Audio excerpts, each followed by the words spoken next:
Alright fellas, this has been pretty uneventful so far. I've really just been disassembling. I got these boots. We'll take a closer look at these intake boots, but they're cracked.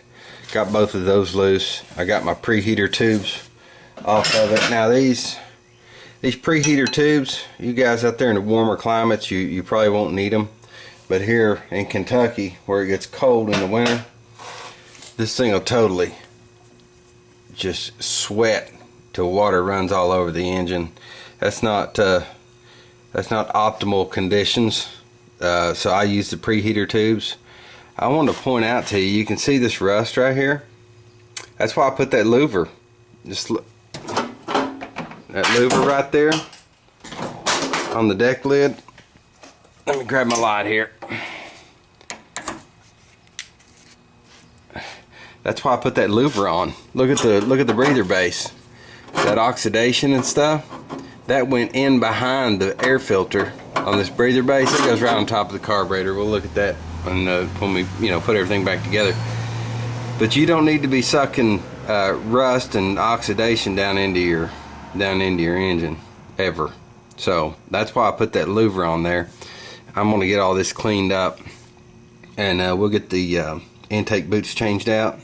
I still need to take my manifold off this side over here on the driver's side, but before I do that, I'm gonna take a vacuum. I want to vacuum all around the tins and everything. I don't like popping those things off and taking a chance of something going down in the head, a little piece of dirt, whatever. The goal is to keep it clean. Okay fellas, let's I'm gonna go ahead and pull this air horn off here, and we'll get that zero bypass valve changed. Alright, I got all the screws out of the air horn. I want to make sure my gasket is going to come up even. Sometimes one will stick to the air horn and one will stick to the carb body. Then I'll grab my float with my fingers back here, keep it from pulling it out of adjustment. Okay, I'm going to set that back. Okay, now I'm going to dump this gas out of this carburetor, and I will be right back and we'll take a look at that zero bypass valve. Alright guys, now here's the deal. It's going to make more sense with this with the air horn off this carburetor, what I'm talking about. Now these are your accelerator pump jets. Okay, when your accelerator pump here, when you give it throttle, okay, it shoots fuel into each of those barrels, okay, to get you off idle. Alright, now there's the zero bypass valve right down in there under my finger. I don't know if there's enough fuel left in this carburetor for you to see it, but if I hit this throttle, you'll see fuel shoot out on this side. Now what we're going to be installing is a zero bypass, to where it won't send any of that fuel back into this float bowl. It's going to send it to these accelerator pump jets. Now I've took these out and drilled them, and it's just steps you got to take depending on your engine, your cam, your heads. We've talked about all that stuff before, but I'm still not getting enough. Even though I've drilled these accelerator pumps out, I went 2 sizes on them, and I could see it wasn't doing me any good. I'm going to go ahead and give it some throttle here, and we'll see if you can see fuel shoot out of that valve there. I don't know if it's got any. Let's see. You see it? See it, fuel coming right out of that bypass valve. What this is zero bypass we're putting in here. It's going to put all the fuel to these accelerator pump jets.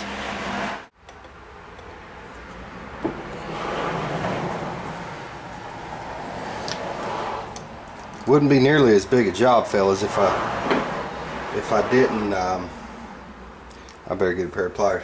Wouldn't be nearly as big a job if I didn't have to change those the boots on this plenum.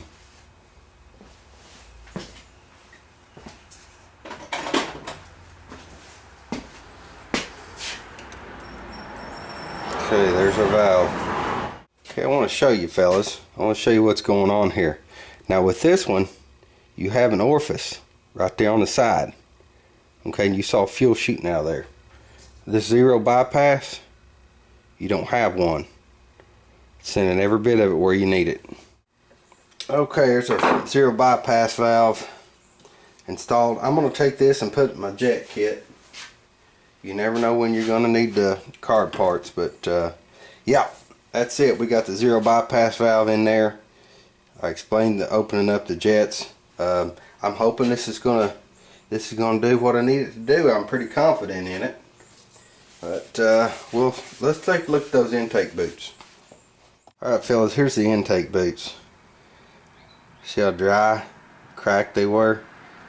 Now it's not opened up, you know, there's not a vacuum leak yet, but it'll give you a really, really bad day. See that? That'll give you a really, really bad day if you're out running around your VW and one of those cracks all the way through to where it leak. And those weren't far from it. I just didn't want to deal with it. I got the good CB Performance replacement silicone intake boots. That ought to keep it where it needs to be. I'm going to chunk these in the trash and we'll start cleaning things up and put it back together. Alright fellas, I got to get this intake cleaned up, get all the gasket material off it. Alright guys, time to get this gasket made. I don't like using the stamped gaskets, just don't like them. I like this Velcro gasket material. I just make my own. So go right around it. That's what I consider a lot better gasket than what you get in these kits. I just don't like those stamped ones very well. Not my thing. Use them if you want to. It's always yours to do. Alright fellas, do it any way you want. I use this old wood burning stove and a piece of oak. And use my gasket punches and make my own out of the Velcro material. Just trace it off your the old stock stamped ones.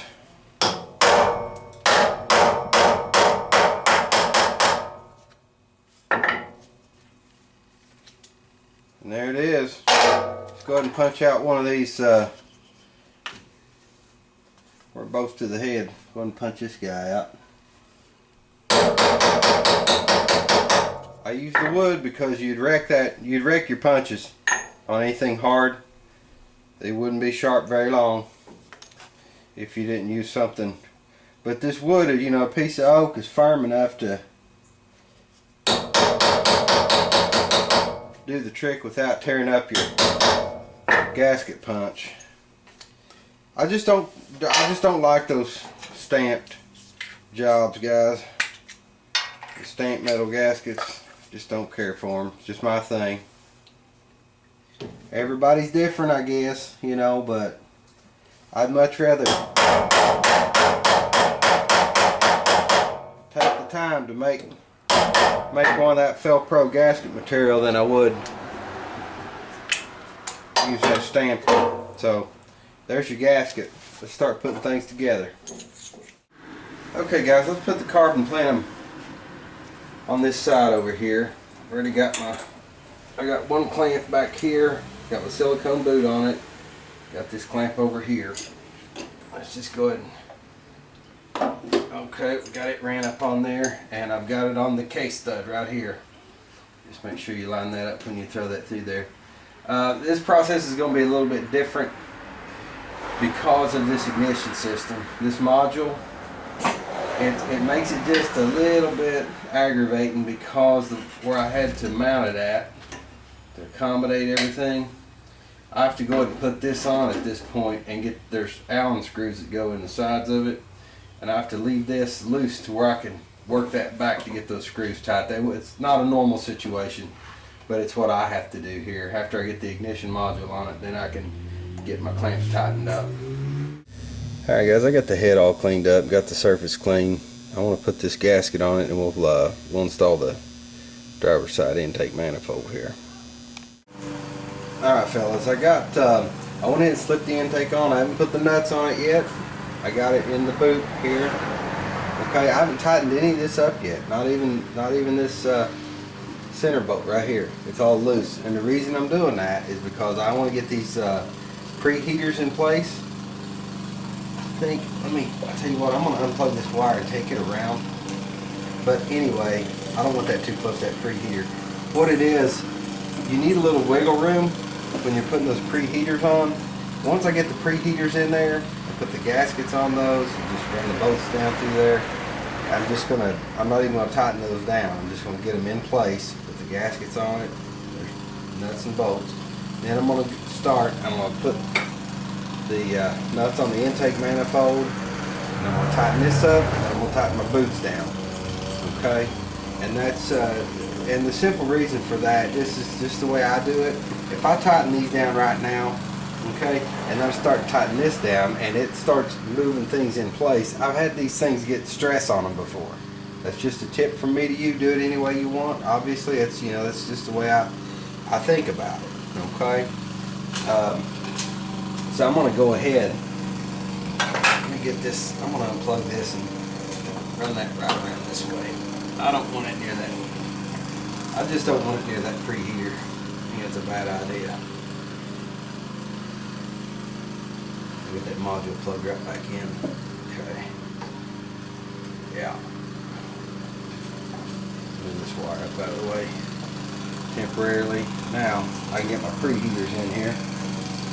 Whatever I did with it, I set it down there. Okay.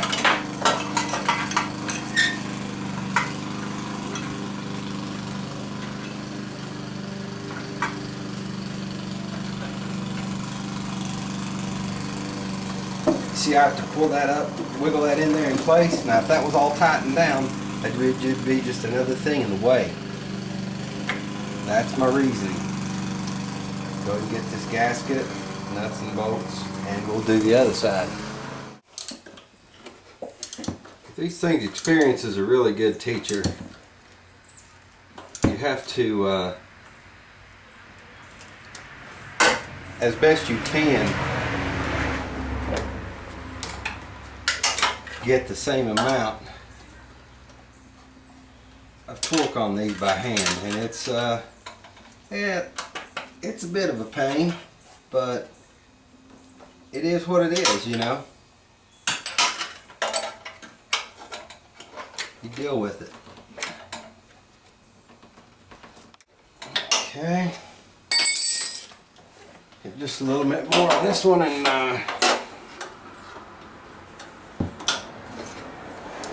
be good to go. Okay, shouldn't have any leaks out of that.